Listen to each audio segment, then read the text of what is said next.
Assalamualaikum warahmatullahi wabarakatuh. Perkenalkan nama saya Rizal Dwi Anggoro, NIM 231110034 dari kelas 0.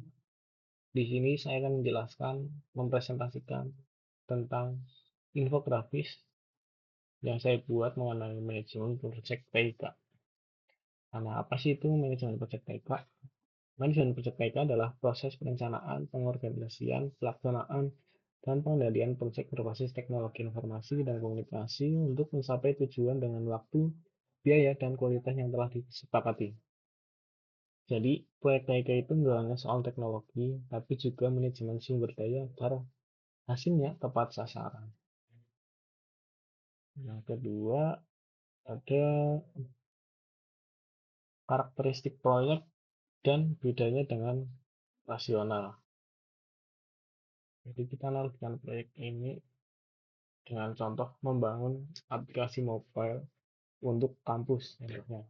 Sementara yang operasional ini kita analogikan sebagai dosen pengajar di sebuah kampus ya. Yang pertama, proyek. Satu, dinamis dan rutin, yaitu tiap tahap bisa berubah. Contohnya dia pembangunan aplikasi ini mungkin bisa ditambah itu mungkin diubah sesuai dengan kebutuhan yang ada. Sementara di operasional di dosen itu berulang dan rutin. Ya, dosen itu kan mengajar setiap semester dengan mata kuliah yang sama gitu ya. Nomor dua ada siklus proyek relatif pendek. Biasanya proyek paling antara 6 bulanan ya. Sementara yang operasional berlangsung dalam jangka waktu yang panjang. Misalnya dosen itu mengajar bertahun-tahun gitu ya. Jadi lebih lama dan jangka waktunya panjang dibandingkan dengan si proyek.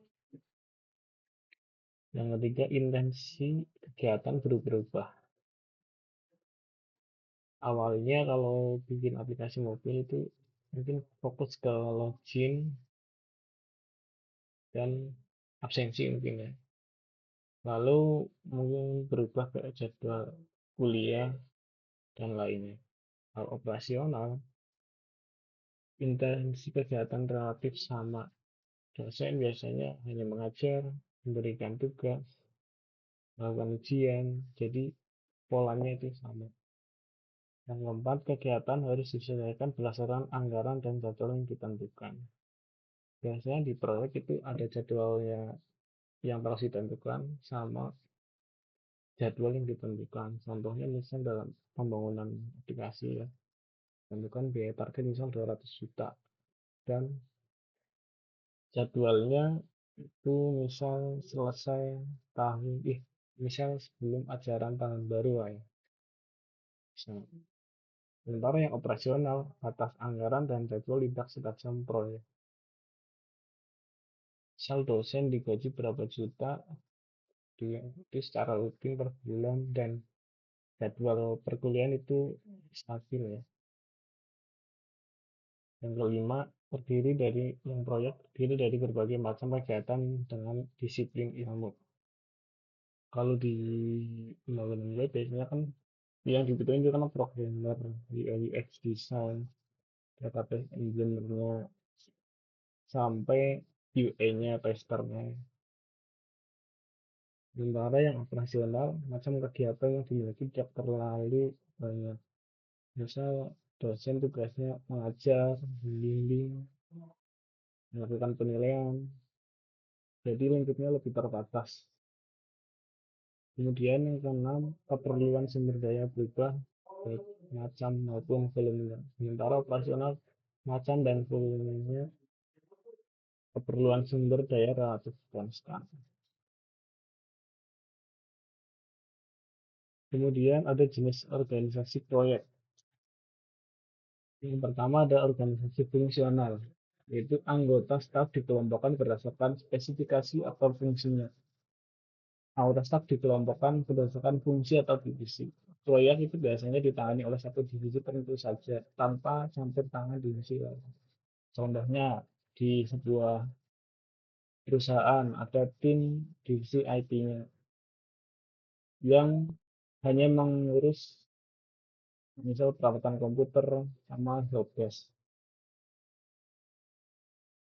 Jadi yang ditangani episode ya tentang itu aja, nggak nggak ada campur tangan sama divisi lain gitu. Yang kedua ada organisasi project. Staf disusun berdasarkan adanya sebuah project yang dibentuknya tim khusus hanya untuk proyek tertentu aja. Setelah proyek selesai, tim bisa aja dibubarin atau dialihkan. Contohnya, di perusahaan membentuk tim khusus untuk mengembangkan aplikasi commerce. Anggotanya itu dipilih dari berbagai departemen. Misal ada tim IT-nya, tim marketingnya, tim finance. Tapi selama proyek berlangsung, mereka itu hanya fokus pada aplikasi e-commerce-nya. Yang ketiga ada organisasi matriks, tim dari berbagai fungsi dengan dua atasan fungsional dan proyek. Karyawan bisa punya dua atasan, ada fungsional dan proyek. Jadi mereka tetap bekerja di divisinya, tapi juga ditugaskan di proyek. Contohnya, misal ada seorang developer dari divisi IT, itu mengerjakan pekerjaan hariannya di divisi IT, tapi juga ditugaskan untuk membantu proyek digitalisasi HR. Jadi si developernya ini ada dua laporan. Yang pertama ada yang pertama ke manajer IT-nya yang fungsional dan yang keduanya itu project manager yang kedua itu ke project manager HR system dan yang proyeknya. Jadi seperti itu.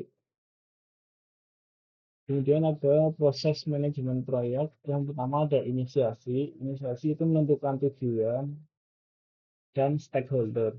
Yang kedua ada perencanaan. Yang itu menyusun jadwal, eh, biayanya, risiko. Dan yang ketiga ada eksekusi. Eksekusi itu melaksanakan rencananya. Yang keempat ada monitor dan controlling. Itu memantau kemajuan dan mengendalikan kerusakan. Yang kelima ada penutup.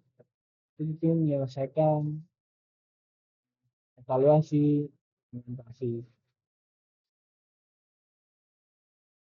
Sertifikat yang bisa diambil ada beberapa di sini. Yang pertama ada Project Manager Profesional atau PMP.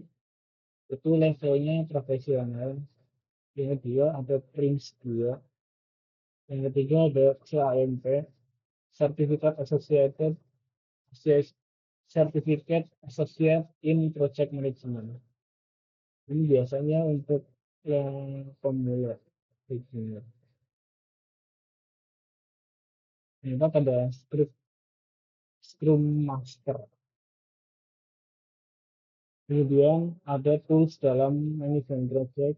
Yang pertama untuk perancangan dan tracking itu ada Microsoft Project, Gantt Project, dan SmartSet. Kemudian untuk kolaborasi tim itu ada Trello, Asana, ClickUp, dan Monday.com. Di dokumentasi dan komunikasi itu ada Notion, Slack, Slack, dan Google Workspace. Di Agile dan Sprint itu ada Jira, GitLab, dan Azure DevOps. Mungkin sekian presentasi dari saya.